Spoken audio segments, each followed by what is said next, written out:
امریکی وزیر خارجہ مارکو روبیو مشرق وسطی کے دورے پر ہے۔ اس دورے کے دوران وہ اسرائیل سے ہوتے ہوئے سعودی عرب پہنچ گئے ہیں۔ اس دورے کا مقصد خطے میں جاری تنازعات کے حل کے لیے سفارتی کوششوں کو تیز کرنا ہے۔ ریاض میں روبیو نے سعودی ولی عہد شہزادہ محمد بن سلمان سے اہم ملاقات کی ہے۔ اس ملاقات میں یوکرین اور روس کے درمیان تقریباً 3 سال سے جاری جنگ کے خاتمے کے لیے ممکنہ مذاکرات پر تبادلہ خیال کیا گیا۔ سعودی عرب نے اس تنازع کے حل میں ثالثی کا کردار ادا کرنے کی پیشکش کی ہے، جو اس کی بین الاقوامی سفارتی حیثیت کو مضبوط بناتا ہے۔ امریکی صدر ڈونلڈ ٹرمپ اور سعودی ولی عہد محمد بن سلمان کے درمیان تعلقات ہمیشہ سے قریبی رہے ہیں۔ ٹرمپ کے پہلے دور صدارت میں دونوں رہنماؤں نے $300 بلین کے دفاعی معاہدے پر دستخط کیے، جس نے دونوں ممالک کے درمیان عسکری تعاون کو مزید مستحکم کیا۔ تاہم ڈیموکریٹ پارٹی اور بائیڈن انتظامیہ کے ساتھ سعودی عرب کے تعلقات میں تناؤ دیکھا گیا، کیونکہ بائیڈن نے سعودی پالیسیوں پر کھل کر تنقید کی تھی۔ یوکرائن اور روس کے درمیان امن مذاکرات کی میزبانی کے لیے سعودی عرب کا انتخاب اس کی بڑھتی ہوئی عالمی سفارتی اہمیت کو ظاہر کرتا ہے۔ سعودی عرب نے حالیہ برسوں میں بین الاقوامی تنازعات میں ثالثی کے کردار کو بڑھایا ہے، اور اس اقدام سے وہ عالمی سطح پر اپنے اثر رسوخ کو مزید تقویت دینا چاہتا ہے۔ اسرائیل حماس جنگ کے تناظر میں غزہ کی پٹی کے حوالے سے سعودی عرب اور امریکہ کے درمیان ممکنہ معاہدوں کی خبریں سامنے آئی ہے۔ رپورٹس کے مطابق ٹرمپ انتظامیہ نے غزہ کے مستقبل کے بارے میں تجاویز پیش کی ہے، جن میں علاقے کی تعمیر نو اور ممکنہ طور پر فلسطینی آبادی کی دوبارہ آبادکاری شامل ہے۔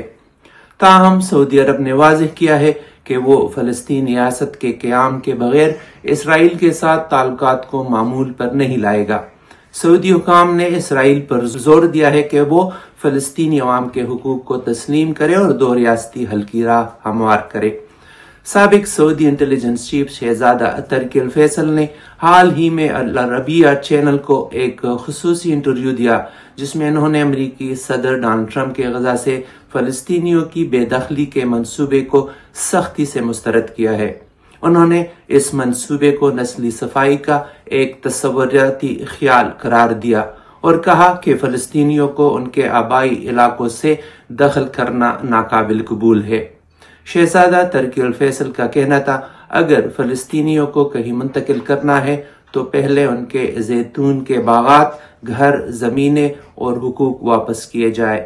فلسطینیوں کو ان کے آبائی علاقوں سے نکالنا بین الاقوامی قوانین کی خلاف ورزی ہوگی۔ یہ کسی بھی صورت قابل قبول نہیں ہوگا۔